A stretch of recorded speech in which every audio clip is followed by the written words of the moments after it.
dari saya sendiri sih, menurut saya nilai-nilai Sumpah Pemuda harus tetap kita maknai dan kita hidupkan lagi di era-era sekarang ini. Karena kan kita sebentar lagi menjelang tahun politik ya. Betul. Kemudian menurut saya sih kita ketika memasuki tahun politik kita harus tetap mengingat bahwa bagaimanapun kita anak-anak muda Indonesia itu, pemuda-pemudi Indonesia itu sudah berlekat, sudah bersumpah untuk tetap satu bangsa, satu tanah air dan satu bahasa. Jadi perbedaan politik di masa yang akan datang itu harus kita sikapi secara demokratis dan kita harus tetap mengingat bahwa melalui Sumpah Pemuda kita sudah berikrar bahwa kita akan tetap satu. Dan jangan sampai itu menjadi perpecahan. Betul, jangan karena Sumpah Pemuda ini mungkin menjadi pengingat lagi kita kalau Republik ini dibangun dengan persatuan, Iya, dimulai tidak dengan mudah. persatuan. Jadi jangan sampai terpecah belah. Dengan alasan apapun. Dengan alasan apa? Ini kan dibuat oleh pemuda ya, Iya. para pemuda. Nah, melihat pemuda-pemuda sekarang seperti apa dari pandangan sudut pandang kalian? Menurut saya pemuda seperti zaman, menurut saya nih ya, jujur aja nih kalian pemuda zaman sekarang itu menurut saya kalian tuh harusnya bisa lebih memaksimalkan segala macam potensi yang ada. Karena sekarang kan udah era digital, iya kan? Informasi dari satu daerah ke daerah lain sudah sangat banyak ya. Kalau saya ini ibaratnya apa? Generasi apa sih kita ini? Milenial. Gue nggak tahu kalau lu ya, lu boomer kayaknya. Kalau kita ini milenial ya, Iya. kita peralihan lah. Jadi masih merasakan bagaimana informasi itu terbatas di, misalnya katakanlah di era Orde Baru, televisi hanya sedikit. Ini televisinya banyak banget nih media nih ya kan. Kalau zaman dulu kan media sangat terbatas, jadi informasi juga terbatas. Sekarang sudah banyak sekali media. Nah ini bisa dimanfaatkan sebagai sumber pengetahuan. Kalau gitu. zaman dulu kita nyari berita, sekarang berita yang datang ke kita. Betul. Justru kita yang memilih mana Betul. yang harus kita cerna, mana yang kita Nah, lewatkan. mana berita yang penting seperti hal-hal yang berguna untuk bangsa ini dan mana berita-berita tidak penting yang Nadanya harus begini bang. semangat. Seperti berita gosip. Yang membahas-bahas. Bahas-bahas pribadi, Iya, itu bahas-bahas status perkawinan, tidak penting. Kalian mulai bertanya pada diri sendiri, apa pekerjaanku ini tidak penting? Kalian kan ditanya berita negatif selalu tuh gimana? Berita? Berita negatif, lalu gimana? Berita negatif soal saya? Tidak pernah ada berita negatif soal saya. Teman-teman media sangat netral ya, sangat netral, selalu berpihak pada saya, selalu berusaha menyampaikan kebenaran. Terima kasih banyak berita gosip. Terima kasih banyak teman-teman media gosip yang sudah memberitakan hal baik tentang saya. Apalagi kan disenggol-senggol. Nggak pernah. Teman-teman media gosip selalu bicara prestasi saya, film yang saya buat, selalu bicara tentang film yang saya mainkan. Tidak pernah berbicara tentang lingkup keluarga saya, tidak pernah. Sangat bijaksana kalian. Tapi kalau sampai akhirnya dituduh pakai ini kita gimana? Baru saya puji-puji. Waduh, bagaimana nih?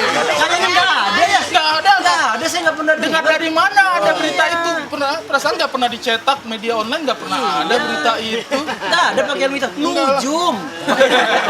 Anda jangan memberi berita baru dong. Tadi itu sama mereka, ternyata Ari Kriting tidak pakai ilmu hitam, pakai ilmu nujum. Tahu nggak ilmu nujum? Apa nih? Bulan. Tapi kan kamu ibaratnya disenggol-senggol seperti itu soal perkara itu ya. Tapi Cie udah kamu sayang nih kayaknya. Udah sayang ya. Aku Udah kalau pakai kamu, aku kamu itu gampang Aduh. itu loh. tapi kan dengan kata kan dari buat kamu juga itu. Ya kalau menurut saya sih, saya setelah bertahun-tahun kalian menulis berita-berita, membuat berita-berita itu kayak ya udahlah, selama itu bisa membawa apa namanya ya. Sebenarnya tidak membawa apa-apa sih teman-teman. Kenapa sih kalian harus mengejar berita itu? Emang bener nih kalau nikah sama Indah pakai dukun terus sama Indah? Menurut Bapak benar nggak? Ini saya tanya nih, logika aja nih, logika seorang jurnalis. Seorang jurnalis. Masuk Ada akal nggak? singkatannya jur. Jujur. Jujur. Menggunakan nalar.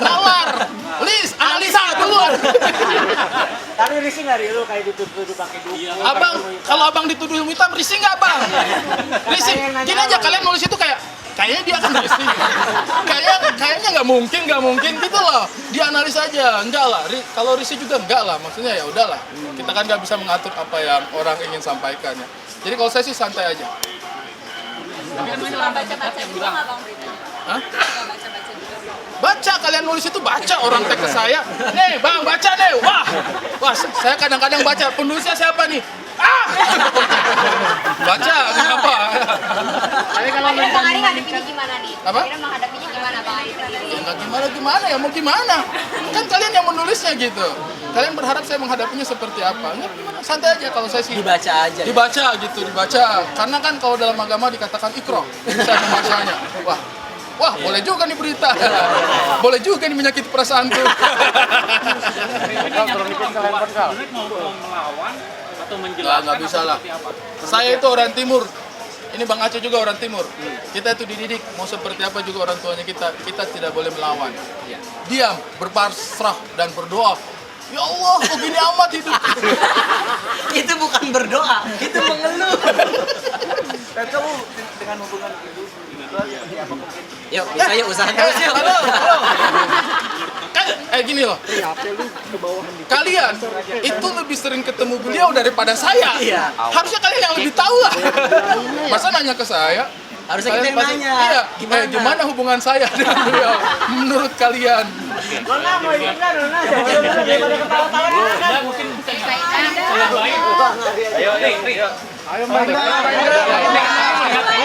Ya. Ibu mereka kayaknya terkesan apa Ibu Rante atau kurang apa gitu terhadap Ari menganggapnya seperti apa yang akan dilakukan oleh Ari agar bisa diterima oleh ibunya Indah dan menjelaskan kalau menikah dengan Ari itu baik-baik aja dan bahagia dengan Ari. Nah itu Ari apa yang akan dilakukan ke depannya? Pertanyaan bagus. Tapi sebaiknya tidak ditanyakan. Bagus sih. Bang, saya sudah berusaha.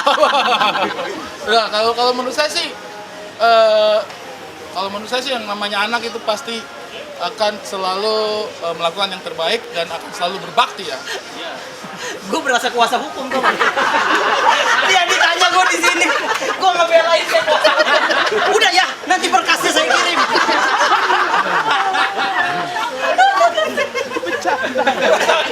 Perasaan tadi itu sama pemuda. Kok jadi? Nah emang nih, bisa banget usaha. Kalian ini tadi undang saya ke sini untuk bahas Sumpah Pemuda. Kenapa jadi Sumpah Muhabalah? Tadi dari Mas Iya. juga tadi yang mancing-mancing. Enggak mancing-mancing. Jangan memframing kalian. Kalian yang membutuhkan ya. Jangan seakan-akan playing victim. Enggak. Kalau untuk saya sih pribadi teman-teman, terima kasih banyak sudah mencoba menjadi penengah untuk ini semua. Enggak sih, kalian enggak jadi penengah. Kalian hanya memanfaatkan ini untuk kapitalisasi aja. Ya, kita akui itu besar. Jangan ketawa-ketawa, bener kalau saya bicara itu. Ini hanya adalah bentuk kapitalisasi dari kehidupan keluarga orang lain yang sudah kalian lakukan. Tidak apa-apa, semoga membawa berkah. Semoga. Ya, tapi kalau saya pribadi, kami pasti akan tetap berbakti kepada namanya orang tua, kita pasti akan tetap berbakti siap kapanpun dibutuhkan dan apapun yang kita pasti akan memberikan yang terbaik. Walaupun Tadi dia usahanya kalau seperti apa? digila-gilain dan dijolimi tetap berbakti pada orang tua. Nggak dijolimi. Bahasanya kalau Tadi sudah dingin-dingin turun nih. Nih, pasti nih kalau saya bilang kayak, iya meskipun sudah dizolimi, pasti kalian kasih petir, dado. Ari merasa Ari merasa dizolimi. Enggak ya. Kalau saya sih tidak pernah merasa dizolimi ya, tidak pernah merasa teraniaya. Itu adalah hal yang wajar, sangat-sangat wajar gitu, sangat-sangat wajar. Usahanya apa Mas Ari? Usahanya untuk mendinginkan pihak keluarga gitu. Ada lah usahanya. Saya pikir itu tidak usah terlalu menjadi konsumsi media. berbakti kepada orang tua gimana di versi Bang Ari? Ya, cara Bang Ari. Pertama, kalau mau nyebrang, kita seberangin. Gitu kan, ada orang tua nih mau nyebrang. Ya, kita lihat kiri kanan, nggak ada mobil, kita seberangin. Ya standar lah, ya namanya kebutuhan orang tua pasti kita penuhi. Ya Pak Pengacara. Iya, udah klien saya capek. Tapi komunikasi gimana mungkin Mas? Iya. Komunikasi sejauh ini komunikasi kami tetap menggunakan bahasa Indonesia yang baik dan benar ya. Seperti Sesuai sumpah pemuda kan? Sumpah Pemuda. Bahasa satu, bahasa dengan- Indonesia. ya, bahasa Indonesia. Oh, komunikasi lancar aman. Kadang-kadang dia WhatsApp, gitu kan tiap pagi. Iya. P. Saya bahas pakai emoticon tuh. Itu akrab. Aman. Ari, minta tanggapannya. Katanya Indah menjadi menantu kesayangan ibunya Ari. Bener nggak tuh? Dan gimana tanggapannya? Enggak sih, kalau ibu saya sih semua menantunya adalah kesayangan ya. Semua menantunya adalah kesayangan, Indah menjadi salah satunya. Cuman kan mungkin karena selama ini ibu dengan bapak kan di kampung halaman terus. Jadi 2 bulan kemarin pas saya punya orang tua datang dan umroh, ya lebih banyak waktu lah untuk sama saya dengan Indah sama adik bayi juga. Jadi sebenarnya sih bukan kesayangan atau bagaimana.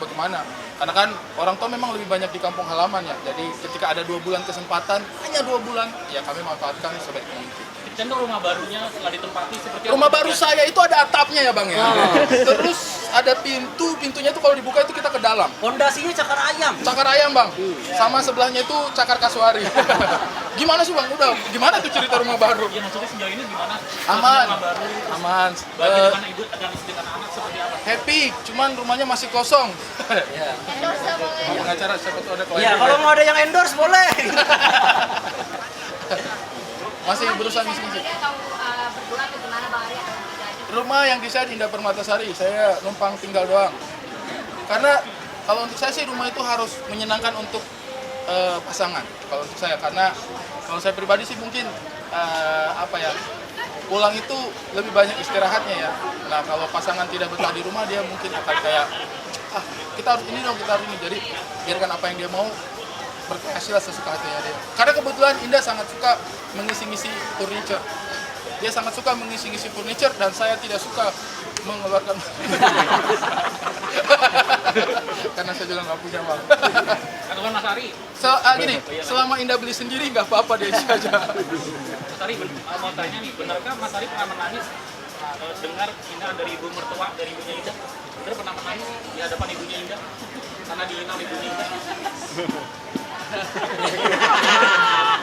Ini jawabannya ada pilihan ganda nggak? Saya diam begini dia pasti merasa kayak, nah kena nih. Oh tidak kok. Enak diisi- Santai. diisi peti Wah, lebih enak itu. Kena nih. Kena nih pertanyaan kita nih. Enggak lah. Itu tidak pernah saya ambil hati. Bukannya tidak mau menganggap serius juga, tetapi karena kita ya kita merasa sudah berusaha, kita berusaha di jalan yang benar, di jalan yang baik juga, tujuan kita baiknya. Kenapa kita harus sakit hati untuk hal-hal seperti itu?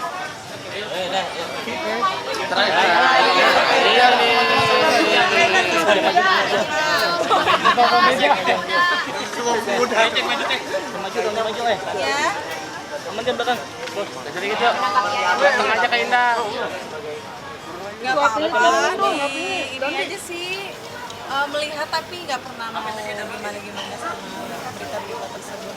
Karena kan pada akhirnya aku sama Bang Ari yang menjalani kehidupan ini kan. Itu melihat perjuangan Mas Ari untuk bisa menenangkan hati ibunya Indah agar bisa diterima dalam keluarganya Indah. Seperti apa perjuangan dari Mas Ari sejauh ini? Sejujurnya ada banget perjuangannya, cuman kita nggak mungkin akan membicarakan itu di tempat umum dan biarkan itu menjadi cerita kita aja sih. Tapi yang pasti Bang Ari ada banget perjuangan dari awal pacaran.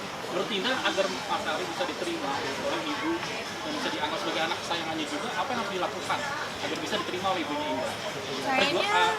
Seperti apa dilakukan? Kayaknya nggak tahu ya, soalnya mau gimana pun pasti nggak akan diterima lah kalau misalnya memang belum. Kayaknya pokoknya yang penting itu sudah berusaha ya.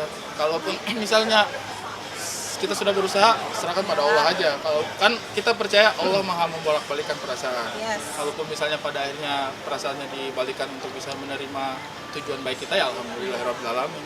Udah sampai pada tahap itu aja. Padahal perjuangannya kan udah maksimal ya, tentunya harus beliin Indah rumah baru, terus naikin ibu naik haji, umroh, kan udah begitu besar ya perjuangan Mas Ari. Enggak lah, kita nggak hitung-hitung yang kayak begitu. Itu bukan perjuangan, itu kewajiban ya. Jadi ya udahlah, maksudnya kita diberi rezeki sama Allah, ya itu kewajiban anak, bukan bagian dari perjuangan. Mbak Indah, kalau cerita lucu nih yang Bang Ari bilang dukun-dukun kayak gitu, kamu gimana Kak ngadapinnya? Hadapinya apakah baru ada efeknya? Kan main lucu juga tuh Kak. Nggak ada, itu mah ketawa-ketawa aja kalau kayak gitu. Kalau misalnya ada yang kayak gitu-gitu pasti kita ketawa aja sih.